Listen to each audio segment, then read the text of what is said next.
Welcome to today's video where I want to discuss the false gods of men in the modern world. What do I even mean by this? What am I talking about?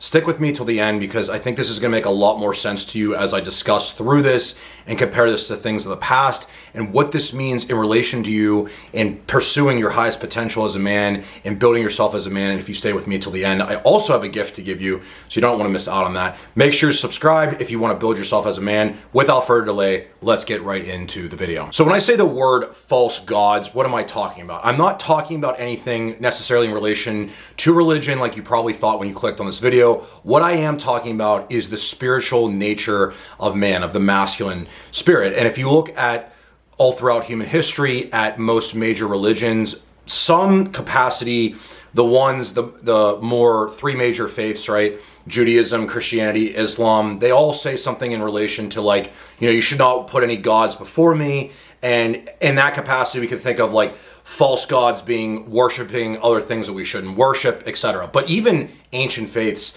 like the Greeks and even the Gita in that sense, they also talked about something very similar to this. And the question we have to ask ourselves is, why do all these major faiths throughout human history talk in some extent about not worshiping false gods, and what should we take away from that?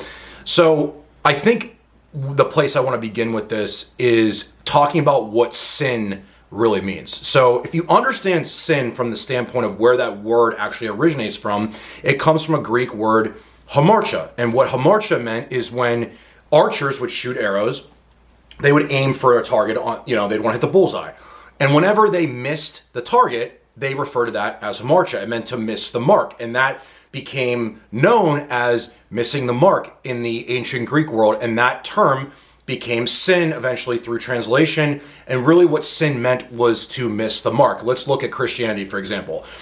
Everything in relation to sin with the self talks about you basically missing out on your own potential, right? There's obviously like the sin in relation to harming other people and stuff like that. I'm not talking about that. What I'm talking about here is you pursuing your highest potential in life. Sin is anything that gets between you and that highest potential, okay?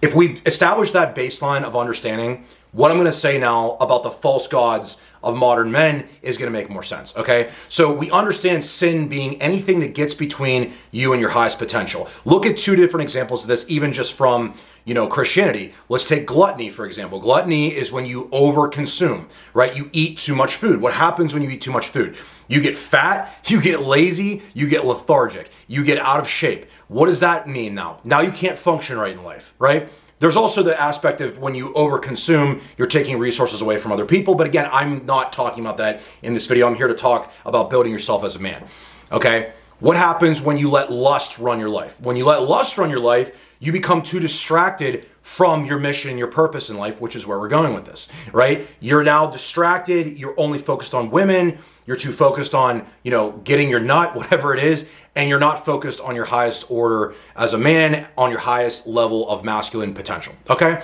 So now we've established that. What about in the modern world? Because some of these things still do apply.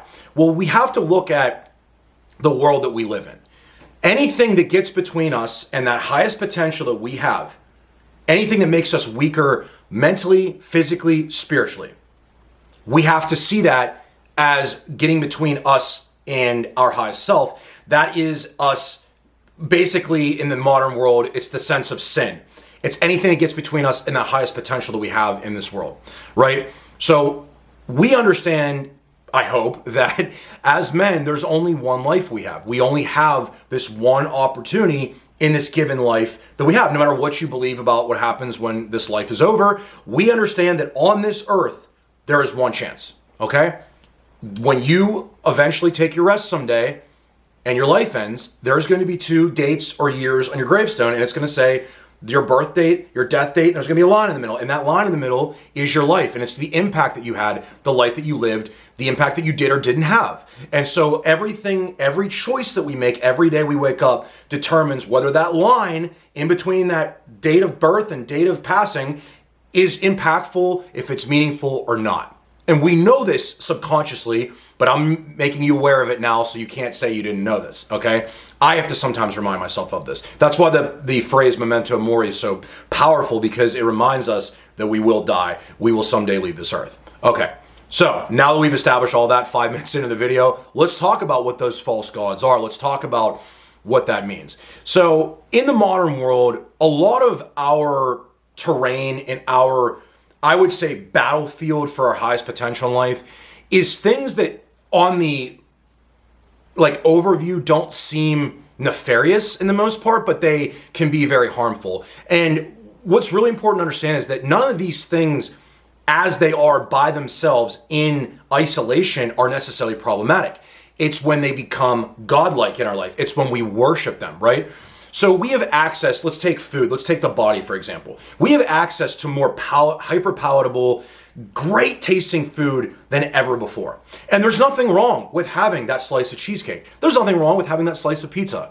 The problem becomes when we worship food, when we make food our highest ideal in life, when we are so fixated on taste for everything and we don't use food as fuel, when we aren't using it to fuel our body, to shape our physique, to power our mindset, to make us have energy so we can pursue life, pursue our mission, and move forward in life. When we make that gluttony real, when we just overconsume and we get obese and we don't have a lot of energy and we don't sleep well because of it, and we feel just run down and zombie-like and we have a lot of brain fog, that is us, in a sense, sinning against our highest self. Right? My grandfather used to always say to me that when you waste your gifts in life, when you waste your potential, you're slapping God in the face, right? And whether you believe in God or not, it's irrelevant to this. What he meant, I think, is you're slapping your highest potential in the face, right? You're slapping your divine masculine gifts in the face by doing that, right? Every single man on this earth deserves to see their body in shape. Every single man deserves to feel the energy that I feel sitting here right now as I'm talking to you, with clear hormones, with a balanced nervous system, with a regulated mind, with a clear mindset, with a clear functioning body, right? We all deserve that as men. And the problem is when we let that get in between us and who we are, we overconsume food and it ruins our lives. So I would say gluttony, in terms of over-consuming real, hyper palatable food, or not even real food sometimes, that is one of the false gods of modern men, right? That is one of the things that gets in between us and our highest potential. The next one is something that's right here, right? I got an Xbox back here. You see that? And I got a TV there. I'm about to tell you, yeah, you shouldn't over-consume video games. You shouldn't over-consume Netflix and TV and Amazon Prime Video and all this different stuff. I watch those things. I play video games sometimes. But the problem becomes when those are running your life. When that fantasy of those video games becomes stronger and more real than your real life, that's a problem. When you're playing 4, 5, 6 hours a day of video games, I don't care if you're 18 or 58, that is a problem. You're living in fantasy land. You're not engaging your highest self. For me, I might spend 30 minutes to an hour at the end of the day watching something or playing video games, okay? I enjoy it. I always will do it. I don't care how old I am. I'm 32 now. I've done it for my whole life, okay? But I don't use those things to escape reality. See, that's a lot of the problem with a lot of these things. Most guys are trying to escape reality through video games, through Netflix, through food, through these other things I'm going to talk about, because they don't like the reality they live in. So when you're not building your highest potential, you're living beneath that potential and you don't feel good about yourself. You don't feel good about your life. And that becomes the issue. So Netflix, over consuming content just of any kind, I don't care if it's on YouTube, I don't care if it's on Netflix or video games, living distracted like that is a problem. The next one I'm going to bring up is substances, okay? I will tell you straight up right now, I love a glass of wine, I love a nice IPA, glass of whiskey. I, in fact, even like weed, okay? But the problem becomes when guys are using these to, again, distract themselves, to numb themselves, all right? When you rely on substances like alcohol or any kind of drugs or anything like that, you are literally keeping yourself from your highest potential. You walk around stoned all the time, you get drunk every Thursday through Sunday, you are wasting your life. You are wasting your potential as a man. You are not living optimized, okay? The same thing is true if you need stimulants to constantly run yourself. I'm not saying a cup of coffee in the morning or an energy drink or something like that, But if you're running constant on Adderall or stuff stronger than that, and you need that stuff and you're not prescribed it, that's also another problem because you're not living in accordance with your highest potential.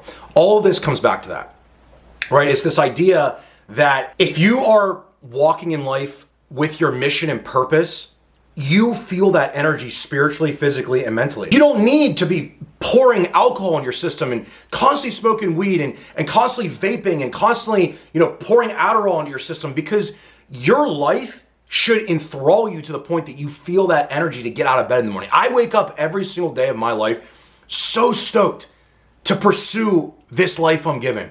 My dream of being a professional bodybuilder, of helping men like I'm doing right now, whether it's coaching them one-on-one, whether it's helping them in my course that I've built, whether it's helping them through content like this for free on YouTube or on TikTok or whatever. I feel so motivated to do that. I feel so driven to do that, right? Whether it's making music through my band Tethra, I feel this sense of I have an opportunity every day of my life to wake up and do that. If you don't feel that, all these distracting things I'm talking about, you're gonna have to engage in, because you don't feel like your life has meaning. You don't feel like your life has purpose. You're aimlessly drifting. You wake up, you go to your job or you go to school, and you're like, all right, yeah, okay, I can't wait until 5 p.m. hits when I can go home and crack that Coors Light. I can't wait till it's over and I can just go home and finally escape the prison that I'm in, right? Man, life sucks, right? You carry that attitude, you don't have your mission, life will assign one to you as a man. That's the truth of it, right? And the last one I want to talk about here, and this is a big one, is I'm going to put these into a group, okay? I talk about these a lot in a lot of my shorter form content too. When you worship like sports teams or political figures or celebrities, I'm going to put that all in one thing here. The reason I'm putting it in one grouping is because basically what you're doing is you're outsourcing your own mission and purpose in life to being a fan of somebody else's. Let me repeat that again. When you worship and overly consume sports and political figures and celebrities and things like this, you're literally like abdicating your own mission and purpose in life and like supporting another man's. Now, I watch sports. I'm a huge sports fan. I'm from Pittsburgh. I'm a Steelers fan, Penguins fan, Pirates fan, okay? Unfortunately, a Pirates fan. But the point being is that those things don't run my life. Like, I watch a Steeler game.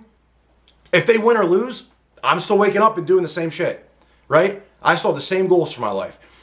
If, the chosen political person that I support doesn't win, I still got to do my life. I still have my same goals. I'm still not a pro bodybuilder yet. I still don't have 250,000 monthly listeners or 500,000 monthly listeners that I want for my band. I still don't have the impact and reach that I want for my coaching and my message and stuff like that, right? These are the things that hold men back, right? They get too caught up in all this dumb stuff and these arguments, and they hate other people and stuff like that. They hate the opposing team. They hate the other political figure, the other political party. They hate this celebrity or that celebrity or whatever. Like, it's childish. You live in a fantasy land. You're too tapped into your own tribal mind. You haven't used your more developed mind. I call it the lizard brain. It's like the old brain, right? That we have from tribal days to get past that, right? To see like there's so much more that you can build with your own life, that you can build with your own life. And all of these things, like I said, they get in between us and our highest potential. And so we have to make sure we don't do that. We have to build our highest potential. And I told you at the beginning of this video that I was going to give you a gift. And I'm going to deliver on that right now. If you want to build your highest potential, if you're tired of feeling stuck in life, if you want to start attracting the life that you want for yourself, I built you a free training you can find in my link description in the bottom of this video, where you can go take something I built called the Magnetic Effect. It's going to teach you how to build your body, your mind, your life direction, your understanding of polarity with relationships with women, and how to get what you want out of your career or otherwise, okay? It's a free training. All you got to do is go down there, click that link, take it, make sure you're subscribed to the channel, because I'm posting videos like this constantly to help you build yourself like a man and build yourself into the highest potential man you can. So stop worshiping these false gods, start building your highest potential. I will see you in the next video.